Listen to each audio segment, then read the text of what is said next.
Videotape, WBBM TV, leave is granted. Senator Delgado, for what purpose do you rise? Thank you, Madam President. To the bill. The bill, Senator. Madam President, members of the Senate, when I got here in 1999-2000 was when a courageous governor put out a fire here in Illinois, and that is putting a moratorium on the death penalty. But I come to you with hands-on training because when a colleague who just spoke talks about Rolando Cruz, I served as a Latino liaison to the Attorney General at the time in the midst of the case of Rolando Cruz and Alex Hernandez and the Justice for Cruz coalition that continues in its quest in many cases as we were trying to solve a case of a family that lost a little girl. Both families, all families, were torn apart. Three families, the Cruz family, the Hernandez family, the obviously the Nicaragua family, God bless them. But I did have to get to know Rolando Cruz and his colleague. I did have to help try to convince an attorney general that they had to meet with the public, a Justice for Cruz coalition. We had to make sure that even with my own biases and my own thoughts, that justice would be served.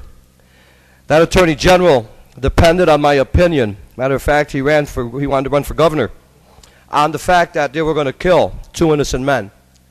I had an opportunity to help advise that attorney general, and I didn't last too long after that. Matter of fact, I had to resign about 9 months right before Christmas because of the pressures I had received by individuals who, some of them today may be judges, because they just wanted a governor elected. But ladies and gentlemen, the system is broken. And we know that. I know that as I stand here before you, know many of my credentials. But I too grew up in the criminal justice field, not as an inmate, but as a student, as a former parole agent too. And I wrote many PSIs, if for those who don't know, pre-sentence or post-sentence investigations. But the system in Illinois is broken. Rolando Cruz and Alex Hernandez are great examples of that. Mr. Cruz, with all due respect, is not the most eloquent young man I've met. He's from the hood. But at the end of the day, there's a lot of jaw talking inside those bars.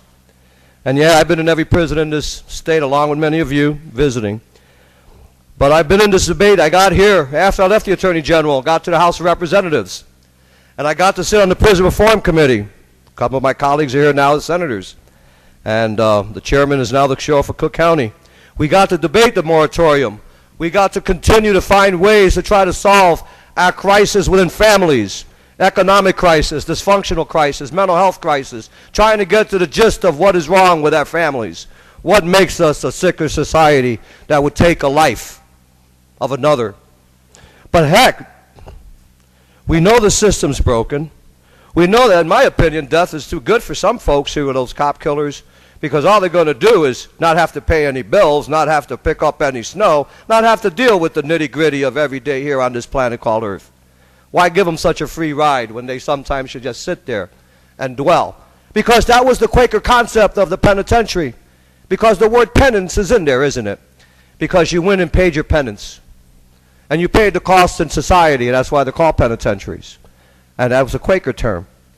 And when we talk about, and you went out or you were banished, but you were paid your penance.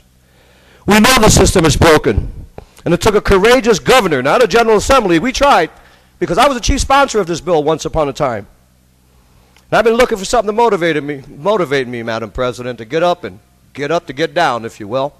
So I've been a little quiet around here. But I know a little bit about the death penalty and what works and what doesn't work when we go ahead and free somebody's soul to the ever after, and they don't have to sit there and rot and deal with the reality of what they've done and pay their penance. Talk about law enforcement tool. Well, I understand that if I'm a thorough investigator, I don't have to threaten someone with their life as they threatened Mr. Cruz and Hernandez to try to get a job done. Thorough investigative authority would take care of that. And as I pointed out, it is too good for some. But as one of my previous speakers pointed out, it said in one breath they said it works here in Illinois. But then another statement pointed out that the Supreme Court had to stop it because of the flaws in that system. Very clearly, these flaws in our system. And if we were to talk about the English relationship to the jurisprudence of this country, well, I know that for a fact that United Kingdom ended the death penalty in the 70s.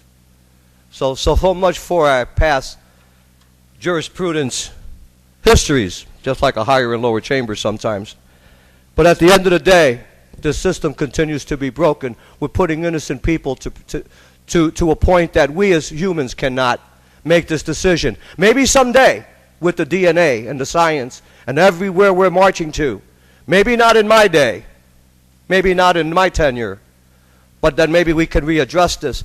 But I'll leave you with the corny cliche, as I guess someone said.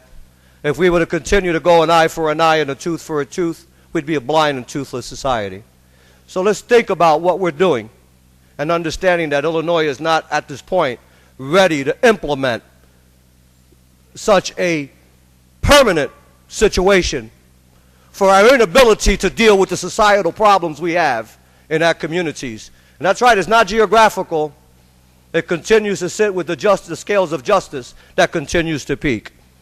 Based on maybe not the color of your skin, maybe based on bad police work, or maybe bad information, or who knows. But to make a permanent solution in this case, with the history that we do have, I think the evidence speaks for itself. And I would stand in strong support in an obvious manner. Thank you, Madam President.